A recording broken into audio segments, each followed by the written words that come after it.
Feminism is a scam. A few years ago, I was an angry, blue-haired feminist. I once believed that male privilege was real and that I was a victim of the wage gap. Now that I understand the true motives of feminism, I know that this could not be further from the truth, and that modern-day feminism is a war on true masculinity. Before women had the right to vote, most were stay-at-home wives, which meant they weren't working jobs and couldn't be taxed. Our overlords didn't like that. Rockefeller started funding feminist campaigns in media, and as a consequence of the movement, women started entering the workforce and leaving the home. Children would then be separated from their parents and sent to Rockefeller-funded schools to be indoctrinated by the state. All of this ultimately disrupting the family unit at its core. Feminism is defined as the belief in social, economic, and political equality of the sexes. But in the West, I must ask, what rights do men have that women don't? Modern feminists are convincing women that hookup culture, using hormonal birth control, and not shaving is liberation, that toxic masculinity is prevalent and the patriarchy must be dismantled. Through movies and media, we're taught that working for the man, climbing the corporate ladder, and paying tax is more empowering and valuable than raising the next generation. Women have lost touch with our natural loving instincts, and birth rates are plummeting. Men and women are not the same. And by protesting for equality of outcome rather than opportunity, feminists are demonizing and emasculating men. The world desperately needs more masculinity, not less. Testosterone is at all-time lows. Sperm count is at all-time lows. Mental toughness is at all-time lows. The problem is that we've been brainwashed to fear masculinity, but we need it more than ever today.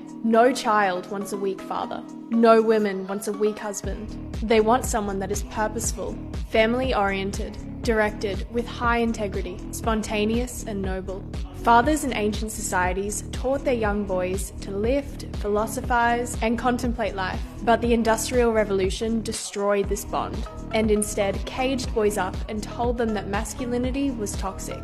Now men are weaker than ever and growing up even more miserable. Insecure fathers have created even more insecure boys. And without a proper role model and initiation, boys never become strong men. Ironically, this ends up affecting women just as much. So why did this video strike a chord deep within the human psyche? Well, the truth resonates, but it also hurts. With so many personal attacks and barely any intelligent counter-arguments. Cancel culture at its finest. It's always girls support girls until they have a differing opinion. Open public discourse around these topics is paramount. That's how we learn and evolve as a species. We must step outside the mental programming designed to keep us in a constant state of fear and anger and see the elite social engineering for what it truly is. Our freedoms are being taken away without our consent. Our wealth is being extracted, centralized, and given to corporate powers. It's not about men versus women, left versus right, or black versus white. We are all one. It's about rising up together against a corrupt system that wants to keep us distracted and pitted against each other so that they can maintain power. Rise up, warriors. You know who you are.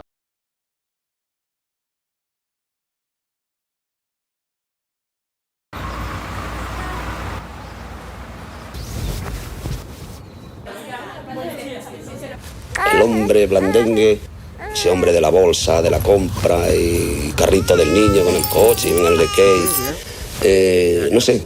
Por eso digo que el hombre debe de estar en su sitio y la mujer en el suyo, no cabe duda. Ante otras cosas, creo que la mujer necesita ese pedazo de tío ahí. Pero, amigo mío, el hombre nunca debe de blandear. Debe de estar ahí. Cada día somos más hombres blandengues construyendo una masculinidad más sana, más fuerte. Blancos responsables, ministerio.